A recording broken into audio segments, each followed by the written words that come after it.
Lecture number 194 نبی علیہ الصلوۃ والسلام کے معجزات کا ہم جو ہے وہ بیان کر رہے تھے۔ آج ہم مزید آپ صلی اللہ علیہ وآلہ وسلم کے معجزات کا جو ہے وہ ذکر کریں گے۔ شتر مرغ کے نا انڈے کوئی ریت میں دبے ہوئے تھے، تو راستے میں نا کسی صحابی کو مل گئے، تو رسول اللہ صلی اللہ علیہ وآلہ وسلم صحابہ کرام سے گفتگو کر رہے تھے کہ سیدنا علبہ جو ہے نا وہ 3 انڈے لے کر جو ہے نا وہ حاضر ہوئے اور کہنے لگے اللہ کے رسول صلی اللہ علیہ وآلہ وسلم یہ مجھے نا انڈے ریت میں دبے ہوئے جو ہے نا وہ ملے تھے، اور میں یہ نا انڈے آپ کی خدمت میں آپ کی تواضع کے لیے لے کر حاضر ہوا ہوں۔ تو نبی کریم صلی اللہ علیہ وآلہ وسلم نے جابر کو حکم دیا کہ یہ انڈے لے جاؤ اور سالن جو ہے نا بنا لو۔ وہ فوراً اٹھے اور انڈوں کا انہوں نے سالن بنا دیا۔ پھر وہ نا روٹی ڈھونڈنے لگے، تو پورے نا قافلے میں کسی سے روٹی میسر نہیں آئی، کسی کے پاس نہیں تھی۔ یہ دیکھ کر نبی علیہ الصلوۃ والسلام نے صحابہ کرام کو عام دعوت دے دی سالن کی کہ آؤ اس جو نعمت ہے اس سے لطف اٹھاؤ۔ سب نے بسم اللہ پڑھ کر مزیدار انڈے جو ہے نا وہ کھانے شروع کر دیے۔ جب سب سیر ہو کر اٹھے نا تو حضرت جابر رضی اللہ تعالی عنہ فرماتے ہیں کہ ابھی تک برتن سالن سے پہلے کی طرح لبریز تھا، یعنی کہ جیسا پہلے تھا ویسے ہی تھا، ذرا بھی کم نہیں ہوا تھا۔ برکت کا یہ نظارہ دیکھ کر صحابہ کرام کی دولت ایمان میں بڑا زبردست اضافہ ہوا، اور جب کھانا آپ نے کھا لیا تو پھر جو ہے نا وہ دھوپ ڈھل گئی، تو پھر آپ سفر کے لیے اپنے دوبارہ آپ نے اپنا سفر جو ہے نا وہ شروع کر دی۔ بعض اوقات نا نبی علیہ الصلوۃ والسلام نے اگر کسی کو ڈانٹ بھی دیا نا تو یہ بھی ان کے لیے رحمت کا سبب بن گئی ہے۔ رسول اللہ صلی اللہ علیہ وآلہ وسلم نے دعا کی تھی کہ اے میرے اللہ، بے شک میں بھی ایک انسان ہوں، لہٰذا میں جس مسلمان پر لعنت بھیج دوں یا اسے برا بلا کہہ دوں تو اس مسلمان کے لیے میری ملامت کو بھی بخشش گناہ اور اجر و ثواب کا باعث بنا دے۔ مطلب بشری تقاضے کے مطابق میں کسی کو ڈانٹتا ہوں اور وہ بعض اوقات نہیں ٹھیک ہوتا نا ڈانٹنا، تو یہ میرا ڈانٹنا اس کے لیے گناہوں کی مغفرت ہاں جی اور اس کے لیے اجر کا باعث بنا دے، رحمت کا، اور قیامت والے دن اسے مزید اپنا تقرب عطا کرنا۔ اب ہوا یہ کہ غزوہ ذات الرقاع میں بھی ایک خوش نصیب کو اسی طرح جنت کی بشارت مل گئی، یعنی کہ یہ تو انہوں نے ملایا نا، یہ بات کہیں اور کی ہے لیکن اس واقعے کے ساتھ جوڑی ہے۔ سیدنا جابر بیان کرتے ہیں کہ ہمارا ایک چرواہا تھا اور ایک دن وہ اونٹ چرانے کے لیے جانے لگا، تو نبی علیہ الصلوۃ والسلام کی نظر نہ اس کے پھٹے پرانے کپڑوں پر پڑی، تو آپ کو نا اس کی حالت ناگوار گزری، تو آپ نے فرمایا کہ اس کے علاوہ کوئی اور لباس نہیں ہے؟ جابر رضی اللہ تعالی عنہ نے عرض کیا اللہ کے رسول میں نے اسے نیا جوڑا دیا تھا اور اس کے تھیلے میں موجود ہے، یعنی کہ نیا جوڑا تھیلے میں ہے ایسے گھوم پھر رہا ہے، تو آپ نے فرمایا اسے بلاؤ کہ یہ پرانا لباس اتارو اور دوسرا نیا لباس یا جوڑا پہن لو۔ جب وہ نیا جوڑا پہن کر جانے لگا تو نبی علیہ السلام نے فرمایا کیا یہ خوبصورت لباس نہیں ہے؟ یعنی کہ اچھا لگ رہا ہے، پھر کیا وجہ ہے کہ تم پرانے پھٹے پرانے کپڑے پہن کر پھر رہے تھے؟ اللہ تعالیٰ تمہاری گردن مارے۔ اب دیکھیں جو آپ نے الفاظ فرمائے نا کہ اللہ تعالیٰ تمہاری گردن مارے، یہ کیا ہے؟ یہ ایک قسم کا بد دعا سمجھ لیں۔ لیکن ہوا یہ کہ آپ کی وہ ڈانٹ سن کر کہنے لگا اللہ کے رسول کیا یہ میری گردن میدان جہاد میں کٹے گی، یعنی کہ مجھے شہادت ملے گی؟ فرمایا ہاں اللہ کی راہ میں جہاد کرتے ہوئے تمہاری گردن کٹے گی۔ آپ نے تو ویسے فرما دیا کہ اللہ تعالیٰ تمہاری گردن ماری۔ چنانچہ یہ دعا پوری، اور یہ صحابی جنگ یمامہ جو مسیلمہ کذاب کے خلاف ہوئی تھی نا، اس میں ان کو اللہ تعالیٰ نے شہادت کے رتبے پر فائز فرمایا۔ پھر یہ نا واقعہ انہوں نے ان کے ساتھ جوڑا ہے ذات الرقاع کے ساتھ، لیکن یہ پہلے بھی یہ واقعہ بیان ہو چکا ہے کہ عبیدہ بن جرح رضی اللہ تعالی عنہ کے ساتھ آپ نے کسی سریے پر بھیجا تھا، لیکن انہوں نے نا معجزات کے ضمن میں ادھر ذکر کیا اس بات کو ادھر۔ تو نبی علیہ السلام نے فرمایا کہ ان قریب نا وعلیکم السلام اللہ تعالیٰ تمہاری ضیافت فرمائیں گے، تمہاری دعوت کریں گے اللہ تعالیٰ۔ تو صحابہ کرام جو ہے نا وہ بھوکے تھے، بھوک کی شدت سے سفر بھی دشوار تھا۔ یہ ارشاد سن کر نہ ان کے چہرے جو ہے نا وہ کھل اٹھے، تو کہ اب اللہ تعالیٰ کی طرف سے دعوت آئے گی اور ہم اس سے لطف اندوز ہوں گے۔ چلتے چلتے مجاہدین ساحل سمندر پر پہنچے تو ان کی ضیافت کا سامان تیار تھا۔ اللہ تعالیٰ کے حکم سے نا ایک مچھلی جو ہے نا سمندر سے ساحل پر ڈال دی اللہ تعالیٰ نے۔ یہ دیکھ کر ان کی بھوک اور تیز ہو گئی، فوراً آگ جلائی، مچھلی کا سالن تیار کرنے کے لیے دیگیں چڑھا دی۔ بعض نے مچھلی روسٹ کر کے کھائی اور سب مجاہدین نے خوب سیر ہو کر کھانا کھایا اور اللہ تعالیٰ کا شکر ادا کیا۔ تو یہ مچھلی کس قدر بڑی تھی؟ یہ پہلے میں بتایا کہ 5 صحابہ صرف اس کی آنکھ کے ڈیلے پر جا کر بیٹھ گئے، اتنی بڑی اس کی آنکھ تھی۔ اور ایک اور آپ اس سے اندازہ لگا لیں کہ وہ اتنی بڑی مچھلی تھی کہ اس کا کنڈا نا کانٹا ایسے نا کھڑا کیا گیا ہے، جیسے آپ نے ایسے دیکھا ہوتا نا، ایسے وہ شادی کے موقع پر بتیاں لگائی جاتی ہیں نا ایسے دونوں طرف، تو ایسے انہوں نے کھڑا کیا۔ تو نیچے سے نا ایک مجاہد کو اونٹ پر سوار کیا، لمبے قد والے کو اس اونٹ پر سوار کر کے اس کے نیچے سے گزارا تو وہ آرام سے گزر گیا۔ اور 300 ادھر میں نے بتایا تھا یہ صحابہ تھے، انہوں نے خوب سیر ہو کر کھایا۔ کہتے ہیں ہم ڈیلے میں 5 ساتھی جب مچھلی کی آنکھ کے ڈیلے میں داخل ہوئے نا تو ہم اس سے چھپ گئے، ہمیں کوئی باہر سے دیکھ نہیں سکتا تھا۔ تو بہرحال وہ سر جھکائے بغیر گزر گیا، گویا یہ اللہ تعالیٰ کی طرف سے غیبی رزق تھا۔ اللہ بھی ہمیں عطا کرے گی غیبی رزق، ہاں جی اللہ کرتے ہیں جی عطا۔ اچھا یہ نا سریہ خبت تھا جس میں ہم نے یہ ذکر کیا تھا اس واقعے کا۔ ابن حجر فرماتے ہیں کہ یہ واقعہ اس غزوے میں پیش آیا جس میں صحابہ کرام نبی صلی اللہ علیہ وسلم کے ساتھ تھے، لیکن وہ پھر اس طرح ہم کہیں گے کہ نبی علیہ السلام نے ہمیں سفر کے لیے روانہ فرمایا، یہ سریہ تھا اس میں۔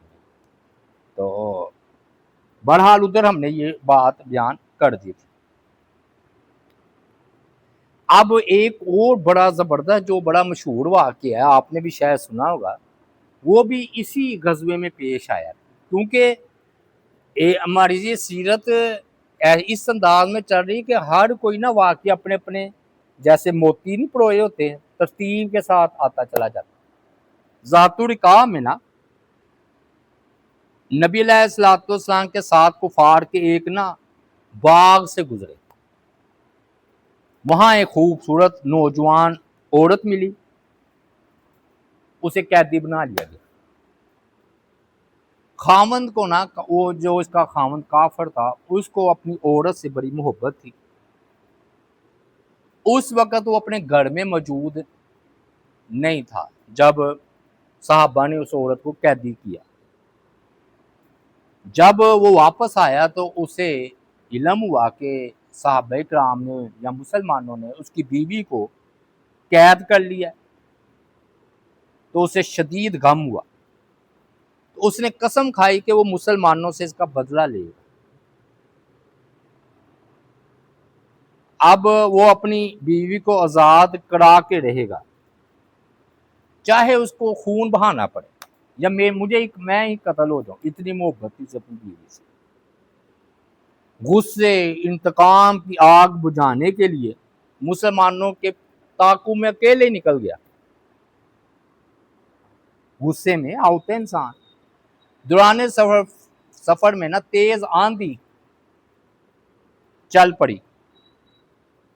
نبی کریم صلی اللہ علیہ وآلہ وسلم نے رات کے وقت پڑاؤ کے لیے ایک پہاڑی درے کا انتخاب فرمایا۔ قافلے کو نا درے سے گزر کر آرام کرنے کی اجازت دے دی اور مجاہدین سے پوچھا کہ آج رات ہماری حفاظت کی ذمہ داری کون لے گا؟ یعنی کہ چلے ہم ادھر آرام کرتے ہیں، رات گزارتے ہیں، لیکن میری حفاظت کون کرے گا؟ تو دو صحابہ، ایک عمار بن یاسر رضی اللہ تعالیٰ عنہ جو مشہور صحابی ہیں، اور دوسرے عباد بن بشر کھڑے ہوئے اور عرض کرنے لگے، اللہ کے رسول ہم حاضر ہیں، آج رات قافلے کی حفاظت ہم کریں گے اور سیکیورٹی کی ذمہ داری بھی لینے والے یہ دونوں صحابی وہ درے کے دہانے پر جا بیٹھے۔ بقیہ قافلہ آرام کرنے لگا کہ بھی ہمارے ساتھی پہرا دے رہے ہیں۔ دو آندھی جو ہے نا بدستور چل رہی تھی بڑی زور سے۔ اب عمار اور عباد یہ کچھ دیر تو آپس میں گفتگو کرتے رہے، پہرا بھی دیتے رہے۔ پھر دونوں نے مشورہ کیا آپس میں کہ اس طرح نہ کر لیں کہ ایک پہرا دے لے آدھی رات اور ایک سو جائے، پھر آدھی رات کو جو پہرا دے رہا تھا وہ سو جائے، دوسرا پھر کھڑا ہو کے پہرا دے، آدھی رات تقسیم کر لیں۔ کہ چلو اس طرح کر لیتے ہیں، ادھر کون سا دشمن تعاقب کر رہا ہے۔ چنانچہ ایک ساتھی جو ہے نا عمار بن یاسر رضی اللہ تعالیٰ عنہ وہ سو گئے، سیدنا عباد نہ پہرے کے لیے کھڑے ہو گئے۔ پھر دل میں خیال آیا کہ کیوں نہ نفل پڑھوں، نماز پڑھوں، اللہ تعالیٰ کے سامنے سجدہ ریز ہو کر لطف اندوز ہوا جائے۔ آندھی تھم گئی تھی، رات خاموش تھی، تنہائی میں تلاوت قرآن مجید سے لذت کا سنہرا موقع ان کے ہاتھ آ گیا۔ دیکھیں صاحب بھی کیا سوچتے ہیں، ہم تو یہ سوچتے ہیں چلو انٹرنیٹ چلائیں گے، موبائل پر وقت پاس کریں گے، اور وہ دیکھیں انہوں نے فوراً نفل نماز کی نیت کی اور قرآن مجید کی تلاوت جو ہے نا وہ کرنے لگے۔ اب ان کی ایک محبوب سورت سورہ کہف، ادھر آج کل ہم وہی بیان کرنا ہم نے شروع کیا ہے، ظہر کے ٹائم سورہ کہف ہماری چل رہی ہے، آج چھٹی آیت تھی، تو وہ خوب مزے لے لے کر نہ تلاوت کرنے لگے سورہ کہف۔ ادھر سے دشمن آ پہنچا، وہی جو اس کی بیوی انہوں نے قید کی ہوئی تھی۔ دشمن نے دور سے دیکھا کہ ایک ہلولہ سا انہیں نا ایک سایہ سا کڑا نظر آیا، وہ سمجھ گیا کہ یہ مسلمانوں کا محافظ ہے۔ اس نے طاق کر تیر مارا تو وہ عباد رضی اللہ تعالی عنہ کے جسم میں پیوست ہو گیا۔ انہوں نے بڑی کمال بے نیازی سے تیر کھینچا اور باہر نکال کر پھر تلاوت کرنے لگے، حالانکہ خون کا فوارہ نکلا اور زمین کو سیراب کرتا چلا گیا۔ ادھر دشمن نے دوسرا تیر مارا، عباد نے یہ تیر بھی نکال کر پھینک دیا، دوسرا تیر۔ اب بہت سا خون جو ہے نا وہ بہہ چکا تھا، کمزوری کے باعث وہ قیام و تلاوت جاری رکھنا ممکن ہی نہ رہا۔ انہوں نے اسلامی مورچے کی حفاظت بھی پتہ نہیں ایک تیر آیا ہے کتنے لوگ ہیں، فوراً نماز مکمل کر کے اپنے بھائی کو جگایا اور عمار سے کہا عمار اٹھو، دشمن نے مجھے شدید زخمی کر دیا، اب تم حفاظت کی ذمہ داری سنبھالو۔ عمار نے اپنے بھائی کو زخمیوں سے چور دیکھا تو بے قرار ہو کر کہا آپ نے مجھے پہلے کیوں نہ جگا دیا، جب دشمن نے پہلا وار کیا تھا آپ کو چاہیے تھا مجھے اسی وقت آپ جگا دیتے تاکہ میں اس کا مقابلہ کرتا اور اتنے مہلک زخم آپ کو نہ لگتے ہلاک کر دینے والے۔ اس پر عباد رضی اللہ تعالیٰ عنہ نے کہا کہ قرآن مجید کی تلاوت کا بیان کرتے ہوئے فرمایا کہ میں اپنی محبوب سورۃ الکہف پڑھ رہا تھا اور اسے مکمل کیے بغیر چھوڑنا مجھے گوارا نہ ہوا۔ اگر مجھے یہ خطرہ نہ ہوتا کہ اس درے کی حفاظت کے لیے نبی علیہ السلام نے ہمیں مقرر کیا اور ہم ناکام نہ ہو جائیں اور نبی علیہ السلام کو دشمن نقصان نہ پہنچائے تو میں نماز اور تلاوت ہرگز ختم نہ کرتا، چاہے میری جان ہی چلی جاتی۔ اس سے بھی پتہ چلتا ہے کہ خون نکلنے سے نا وضو نہیں ٹوٹتا، ورنہ یہ صحابی بھی نماز پڑھتے رہتے۔ اور یہ بھی پتہ چلا کہ بعض اوقات واقعی بڑا لطف ملتا ہے قرآن مجید کو پڑھنے سے، بڑا لطف ملتا ہے۔ اور آپ دیکھ لیں کہ انہوں نے تیر تو لگایا تو قرآن پڑھتے، تو بڑا اس دوران نے جب پھر انہوں نے شور مچا دیا عمار رضی اللہ تعالیٰ عنہ نے، صحابہ بیدار ہوئے، وہ اکیلا تھا وہ بھاگ گیا، کیونکہ وہ اکیلا آیا تھا نا اپنی بیوی کے پیچھے، تو وہ پھر بھاگ گیا، ایسا ہوا۔ اچھا اب نا ذات الرقاع میں نا جابر رضی اللہ تعالیٰ عنہ بھی ساتھ تھے آپ کے، ان کا اونٹ جو تھا نا وہ بڑا تھکا ہوا مڑیل قسم کا بیمار سا تھا، وہ پیچھے رہ گیا۔ تو نبی علیہ السلام نے دیکھا کہ جابر قافلے سے پیچھے رہ گئے، سب صحابہ آگے نکل چکے ہیں، تو آپ رک گئے۔ جابر جب قریب آئے تو آپ نے فرمایا جابر تیرے اونٹ کو کیا ہوا؟ انہوں نے جب اپنے قائد کی آواز سنی تو فرمایا کہ یہ چند قدم چلنے سے بھی قاصر ہے، تو یہ میرا اونٹ بیمار بھی ہے، کمزور بھی ہے اور سفر کرتے کرتے تھک گیا ہے۔ آپ نے فرمایا کیا تمہارے پاس پانی ہے؟ میں نے پانی پیش کر دیا۔ آپ صلی اللہ علیہ وآلہ وسلم نے پانی پر دم کر کے اونٹ کے سر، کمر اور پشت پر ڈالا، پھر فرمایا مجھے ایک چھڑی بھی دو، چنانچہ میں نے چھڑی بھی دے دی۔ نبی علیہ السلام نے ہلکی ہلکی ایسے ضربے لگائی ہیں اسے، کہتے اس کے اندر تو بجلی کوند گئی، وہ تو براق بن گیا، ہاں جی۔ بس پھر کیا تھا، وہ تو دھونے لگا، حتیٰ کہ نبی علیہ السلام کے اونٹ سے بھی وہ مقابلہ کرنے لگا اور آگے نکلنے کی کوشش کرنے لگا.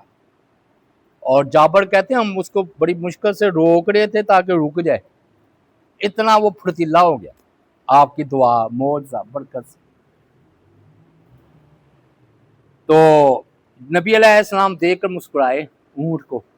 آپ نے فرمایا کہ اے عبداللہ کیا تم نے شادی کر لی ہے؟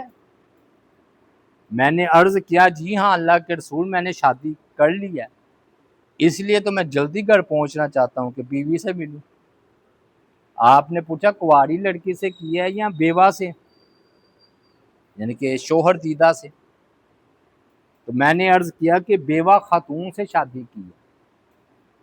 تو آپ صلی اللہ علیہ وآلہ وسلم نے فرمایا تم نے کنواری لڑکی سے شادی کیوں نہیں کی؟ تم نے کنواری لڑکی سے شادی کیوں نہیں کی؟ وہ تم سے کھیلتے تم مجھ سے کھیلتے، نوجوان ہوتا ہے بھی کھیل ہوتا ہے. میں نے عرض کیا اللہ کے رسول میرے ماں باپ آپ پر قربان، آپ کو پتہ ہے میرے والد عبداللہ وہ جنگ احد میں شہید ہو گئے تھے، اور میری 7 بہنیں ہیں، اور ایک روایت میں 9 بہنیں کا بھی ذکر ہے. 7 کی لگا لیں 9 کہنے، بڑا بہنوں کی کثرت تھی. تو میں نے نہ یہ پسند نہیں کیا کہ میں اپنی بہنوں کی عمر جتنی بیوی لے آؤں. میں تو بھائی ہوں نا، تو وہ جتنی میری بہنوں کی عمر ہے اتنی میری بیوی کی عمر ہو. میں چاہتا وہ بھی اس کی تربیت کرے ماں بن کر. تو اس لیے میں نے تجربہ کار خاتون کو چنا ہے. ہاں جی، آپ نے فرمایا اسبتا تم نے بڑا اچھا فیصلہ کیا، خیر و برکت کی دعا کی. پھر نبی علیہ الصلوۃ والسلام نے فرمایا جب ہم ایک سرار ایک جگہ کا نام ہے پہنچیں گے تو ایک دن وہاں پر قیام کریں گے. مدینہ سے باہر ایک نا جگہ کا نام ہے سرار. اونٹ ذبح کریں گے، کھانا کھائیں گے، فتح کا جشن منائیں گے. یوں سمجھ 14 اگست منائیں گے ذات الرقاع میں. تو اس دوران ہماری بیویوں کو ہماری عورتوں کو پتہ چل جائے گا مدینہ میں کہ ہم آ چکے ہیں. وہ گھر کی صفائی کر لے گی، ہماری بستر کی صفائی کر لے گی، گھر کے پردے وغیرہ دھو کر صاف ستھرے کر دے گی تاکہ ہمارا استقبال کرے. تو میں نے عرض کیا اللہ کے رسول ہم غریبوں کے گھروں میں بچھونے اور پردے وغیرہ کہاں جن کی صفائی کی ضرورت پیش آئے؟ آپ نے فرمایا آگاہ ہو اما انہا ستکون فاذا قدمت فاعمل عملا کیسن. تو جب یہ نعمتیں میسر آ جائیں گی تمہیں ان قریب فتوحات ہوں گی، روم ایران فتح ہوں گے. تو جب تم مدینہ پہنچو تو اولاد مانگنا، اور اولاد کے مانگنے میں عقل مندی کا مظاہرہ کرنا. تو میں نے عرض کیا اللہ کے رسول آپ کے ارشاد پر میں پوری طرح عمل کروں گا. آپ کا مطلب تھا کہ اگر بیوی سے ملاقات کرنی ہے، جماع سفر سے واپس آئے ہو تو تمہاری نیت اولاد کی ہو. پھر آپ نے فرمایا جابر یہ جو اونٹ ہے نا یہ میرے ہاتھ بھیج دو. تو جابر نے کہا اللہ کے رسول صلی اللہ علیہ وسلم ایسا کرے یہ اونٹ مجھ سے تحفہ نہیں لے لے. تو آپ نے فرمایا نہیں لا بل بے نہیں تم میرا یہ نا اونٹ مجھے بیچ ہی دو. جابر رضی اللہ تعالیٰ عنہ جی بہت بہتر، آپ اس کی قیمت لگائیے. نبی علیہ الصلوۃ والسلام نے فرمایا میں یہ اونٹ 1 درہم میں خریدتا ہوں. 1 درہم. ہاں ایک. جابر نے کہا نہیں جی یہ تو کم قیمت ہے، کچھ بڑھائیے. نبی علیہ السلام 2 درہم، پھر 10 درہم، چلو 40 درہم. چاندی کی ہوتے تھے چاندی. کیا اس قیمت پر راضی ہو؟ انہوں نے کہا اللہ کے رسول میں اس قیمت پر بیچنے کے لیے تیار ہوں۔ اب یہ اونٹ آپ کا ہوا، لیکن ایک یہ ہے کہ مجھے نا مدینے تک اس پر سواری کا موقع دیا جائے، یہ شرط ہے، یعنی کہ میں اس پر بیٹھ کر مدینہ پہنچوں گا، پھر آپ کو میں یہ اونٹ دوں گا۔ آپ صلی اللہ علیہ وآلہ وسلم نے فرمایا ٹھیک ہے، تم اس پر مدینے تک سواری کر سکتے ہو، مدینہ پہنچ کر اونٹ دے دینا اور قیمت بھی وصول کر لینا، یعنی کہ جب تم مجھے اونٹ دو گے، ادھار معاملہ ہو گیا نا، کہ تم ایک معاہدہ ہو گیا کہ تم مدینے تک سواری کر لو، اونٹ میرا، تو میں تمہیں 40 درہم مدینہ جا کر دے دوں گا۔ کہتے ہیں جب ہم سرار پہنچے تو نبی علیہ السلام نے اونٹ ذبح کر کے دعوت تیار کرنے کا حکم دیا۔ آپ صلی اللہ علیہ وآلہ وسلم کے حکم پر اونٹ نہر کیے گئے، گوشت تیار کر کے مجاہدین کی ضیافت کی گئی۔ اس دوران میں مجاہدین کی آمد کی خبر مدینہ میں پہنچ گئی، خوشی کی لہر دوڑ گئی نا، کہ بھی مجاہدین ذات الرقاع سے فتح یاب ہو کر واپس آئے ہیں۔ لڑائی تو ہوئی نہیں تھی ادھر، یہ بدھوؤں کے ساتھ ہی نا، میں نے بتایا تھا یہ بھاگ کر ادھر چلے گئے تھے۔ تو پھر ہم نے نا، انہوں نے مجاہدین کا استقبال کے لیے وہ تیار ہو گئے، تو پھر ہم نا رات کے وقت چونکہ خبر پہنچ چکی تھی، پھر ہم مدینہ میں داخل ہو گئے۔ ویسے رات کو آپ نے بغیر اطلاع کے منع فرمایا تھا، لیکن چونکہ ادھر اطلاع ہو چکی تھی تو پھر رات کو یہ داخل ہو گئے۔ اور میں نے پھر اپنی بیوی کو آپ کا یہ خصوصی ارشاد بھی سنایا، تو میری بیوی نے آپ کا یہ ارشاد سنا، گویا فرمایا سما واتا، تو میں نے سنا لیا اور اطاعت کے لیے تیار ہیں۔ صبح ہوئی، میں کہ جو رات والے معاملات ہو گئے، انہیں شارتن کہا نا کہ ہم جو نبی آپ نے کہا نا اولاد کے لیے کوشش کرنا، شارتن آپ نے کہا تھا، تو بیوی نے بھی آگے سے کہا جی اطاعت ہے جی۔ تو جابر رضی اللہ تعالیٰ عنہ صبح کے وقت اونٹ لے کر نا، وہ جو شرط ٹھہری تھی، نبی علیہ السلام کی خدمت میں حاضر ہوئے۔ وہ فرماتے ہیں کہ میں نے اونٹ آپ کے حجرے کے قریب اٹھا دیا اور آپ کا انتظار کرنے لگا۔ جب آپ صلی اللہ علیہ وآلہ وسلم حجرے شریف سے باہر تشریف لائے تو میں نے عرض کیا اللہ کے رسول صلی اللہ علیہ وآلہ وسلم، یہ رہا آپ کا اونٹ، آپ وصول کیجئے۔ آپ نے فرمایا اونٹ کو یہیں چھوڑو اور مسجد میں جا کر 2 رکعت نفل ادا کر لوں۔ تو پھر سیدنا بلال کو حکم دیا کہ جابر کو چاندی کے 40 درہم دے دو بیت المال سے، یا جو ان کا تھا معاملہ، اور کچھ زیادہ بھی دے دینا۔ پھر آپ نے سیدنا جابر سے فرمایا بھتیجے بلال سے قیمت لے لو، تو سیدنا بلال نے مجھے 40 درہم کے ساتھ 1 یا 2 قرات چاندی مزید عطا کی۔ جب میں وہ پیسے لے کر گھر جانے لگا، 42 یا 43 دینار، آپ نے ادھر آؤ، وہ آئے، کہتے یہ اونٹ میں میری طرف سے توفتاً لے جاؤ، اونٹ بھی لے جاؤ۔ اصل میں نا میں ابھی بتاؤں گا، یہ ابھی سبق اس میں، یہ آپ نے بہانے سے نا ان کی مدد کی تھی، انہوں نے جو کہا 7 بہنیں ہیں میری، تو آپ نے پھر نا بہانے سے اونٹ خرید کر ادھر سے آپ نے بہانے سے ان کی مدد کی۔ انداز ہوتا نا کہ پردہ بھی رہے جو مدد بھی ہو جائے۔ اب انہوں نے نا کچھ سبق اخذ کیے ہیں اسی جابر رضی اللہ تعالیٰ عنہ کے واقعے سے، ہم وہ بیان کر کے اپنا موضوع سمیٹتے ہیں۔ سفر سے جب باحفاظت واپس آ جائے تو پہلے مسجد میں جا کر شکرانے کے 2 رکعت نفل پڑھنے چاہیے، کہ سفر تھا، کچھ بھی ہو سکتا تھا، اللہ تعالیٰ ہمیں باحفاظت واپس لے آیا۔ یہ آپ کا اسوہ حسن ہے، آپ گھر جانے سے پہلے مسجد میں جا کر 2 رکعت نفل شکرانے کے پڑھتے تھے۔ اور دوسری بات یہ ہے کہ جب سفر طویل ہو تو اپنے آنے کی اطلاع اہل خانہ کو دینی چاہیے، کیونکہ آپ نے فرمایا ہم اسرار کے مقام پر پہنچیں گے، وہاں پر ضیافت کریں گے، کھائے پیئیں گے، تاکہ ہمارے گھر والوں کو پتہ چل جائے۔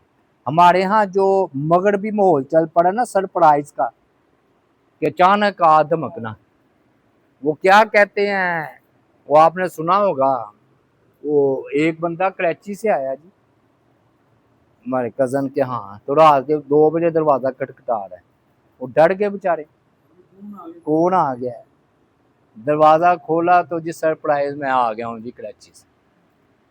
یہ نہیں، یہ اسلام اس بات کی تعلیم نہیں دیتا۔ اگر آپ نے کسی کے گھر جانا ہے تو پہلے اطلاع دیں، تاکہ اگر وہ کسی نے کوئی تیاری کرنی ہے وہ تیاری کر لے۔ تو یہ جو ہے نا، یہ اسباق دوبارہ بیان کریں۔ نا سفر سے جب واپس آئے تو اہل خانہ کو، گھر والوں کو اطلاع دینی چاہیے، چاہے وہ بیوی ہوں۔ ظاہر ہے کہ ہمارے ہاں میں نے بتایا کہ سرپرائز کے طور پر نا یہ مغربی ماحول چل پڑا کہ اچانک کسی کے گھر جا دھمکنا اور سرپرائز دینا جی۔ سرپرائز کیا دینا ہے جی، ہم آ گئے ہیں، اور بیچارہ وہ گھر والے پریشان ہو جائے، اور عین ممکن ہے کہ ان کی تیاری بھی نہ ہو مہمان کی، تو یہ نہیں ٹھیک طریقہ۔ ہمارے یہاں نا بتاتے ہیں 50 سال پہلے وہ کراچی سے آ گئے، یہ ادھر چلے جاتے تھے، اور پھر کئی دن رہتے، وہ بیچارے پھر ادھار وہ راشن اور یہ چیزیں لیتے، دونوں طرف یہ سلسلہ چلتا تھا۔ نہیں، یعنی کہ 3 دن کی مہمانی ہے، یہ کیا آپ مہینہ رہ رہے ہیں؟ اور بالخصوص جب کہ دوسرے خرچ کریں، یہاں تو چلے آپ اپنا خرچ اٹھا رہے ہیں، تھوڑا بہت مل جل کر ہو جاتا ہے، لیکن یہ کیا جی۔ تو بہرحال سرپرائز والا ماحول نہیں، اطلاع دے کر جانا چاہیے۔ خرید و فروخت کرتے وقت شرط لگانا جائز ہے، یعنی کہ ایسی شرط جو حرام نہ ہو۔ اب دیکھیے نا، حضرت جابر رضی اللہ تعالی عنہ نے فرمایا کہ میں مدینہ تک نا اونٹ پر سواری کروں گا، پھر آپ کو یہ میں اونٹ دے دوں گا۔ آپ کہہ سکتے ہیں میں یہ گھر جو ہے نا اتنے مہینے استعمال کروں گا اور پھر اس کے بعد آپ کو دے دوں گا، پھر آپ کا ہوا، تو یہ ٹھیک ہے۔ جب سودا مکمل ہو جائے تو طے شدہ قیمت سے زیادہ مانگنا تو جائز نہیں ہے، جو طے ہو جائے وہی لینا چاہیے۔ لیکن اگر خریدار یا مقروض قرض کی ادائیگی کے وقت اپنی خوشی سے زائد رقم دینا چاہے تو اس کی گنجائش ہے۔ دیکھیے نا، نبی علیہ الصلوۃ والسلام نے 40 درہم میں وہ سودا کیا تھا نا، آپ نے بلال کو کہا زائد دے دینا، اور اسی طرح اگر قرض دیتے وقت کہا جائے تو یہ سود ہے کہ تم نے مجھے زائد دینا ہے۔ لیکن اگر کوئی سمجھے یار اس نے میری مدد کی اخلاقی طور پر اور اپنی خوشی سے کچھ زائد دے دے تو اس کی بھی گنجائش ہے، کیونکہ ایک قسم کا یہ قرض بھی تو تھا نا کہ بھی میں تمہیں ادھر جا کر دے دوں گا۔ تو جانوروں کی ادھار خرید و فروخت جائز ہے۔ نبی علیہ السلام نے سیدنا جابر سے راستے میں ادھار اونٹ خریدا تھا اور مدینہ پہنچ کر رقم جو ہے نا وہ ادا کی تھی۔ پھر یہ بھی سنت ہے کہ خیریت سے گھر پہنچے تو دعوت بھی کرے۔ دیکھیں نا، نبی علیہ الصلوۃ والسلام نے باہر پھر سب کی دعوت کی۔ ہمارے ہاں جب کوئی حج سے واپس آتے ہیں تو پھر دعوت بھی کرتے ہیں، تو ٹھیک ہے، سفر سے بھی خیریت سے آئے اور دوسرے اپنی طاقت کے مطابق دعوت بھی کرنی چاہیے۔ پھر نبی علیہ الصلوۃ والسلام نے فرمایا نا تم نے کنواری لڑکی سے شادی کیوں نہیں کی؟ یہ آپ نے ترغیب دلائی ہے کہ ہم عمر ہونا بھی اچھی بات ہے، فرمایا تم اس سے کھیلتے وہ تم سے کھیلتے۔ اور جب ابو بکر نے، حضرت عمر نے فاطمہ کے لیے رشتہ مانگا، آپ نے کہا نے چھوٹی عمر کی ہے۔ جب حضرت علی رضی اللہ تعالی عنہ نے رشتہ جو ہے وہ مانگا ہے تو ہاں کر دی۔ ہوتا ہے نا ایسے. پھر نبی علیہ الصلوۃ والسلام نے جو ہے نا یہ ترغیب تو دی ہے، لیکن جب انہوں نے بتایا نا کہ میری بہنیں زیادہ ہیں تو میں نے پھر کہا کہ میں ایسی عورت لے کر آؤں جو ان کی تربیت بھی کرے. تو آپ نے اس کو اچھا کہا ہے. اب وہ اس سے ان ہندوؤں کا بھی رد ہوا جو بیوہ کو منحوس سمجھتے ہیں اور نکاح دوسرا نہیں کرتے، بلکہ بعض قوموں میں دوسری شادی ہے ہی نہیں، بیوہ سے ہے ہی نہیں. بلکہ یہ تو پہلے یہ تھا کہ جب کسی کا خامند فوت ہو جاتا تو اس کے ساتھ اس کو بھی جلا دیتے تھے، اللہ معاف کرے، عورت کو. تو اسلام نے اس سے آ کر روکا ہے. اور آخری یہ بات بھی ثابت ہوئی کہ جو ہے نا نبی علیہ الصلوۃ والسلام نے خود صرف حضرت عائشہ صدیقہ جو کنواری تھی ان سے شادی کی، باقی سب بیوہ تھی. ہاں، شادی کا اہم مقصد آپ نے فرمایا خوب تم نہ کوشش کرنا اولاد کی، یعنی کہ جب تم گھر جانا تو بیوی سے ملاقات ہو. تو اصل میں نا یورپ نے یہ بھی حملہ ہم پر کیا کہ اس چیز کو، خواہشات کو صرف ایک لذت کا ذریعہ بنایا، حتیٰ کہ وہ اسلام نے یہ کہا کہ اصل مقصد یہ ہے کہ اولاد. تو آپ نے فرمایا تم جو ہے نا اصول اولاد کی کوشش جو ہے نا کرنا اور اللہ تعالیٰ سے بچے کی جو ہے وہ طلب کرنا. تو یہ کچھ میں نے موٹے موٹے احکامات بیان کیے ہیں. تو اللہ تعالیٰ سے دعا ہے اللہ تعالیٰ عمل کی توفیق عطا فرمائے. وما علینا الا البلاغ المبین.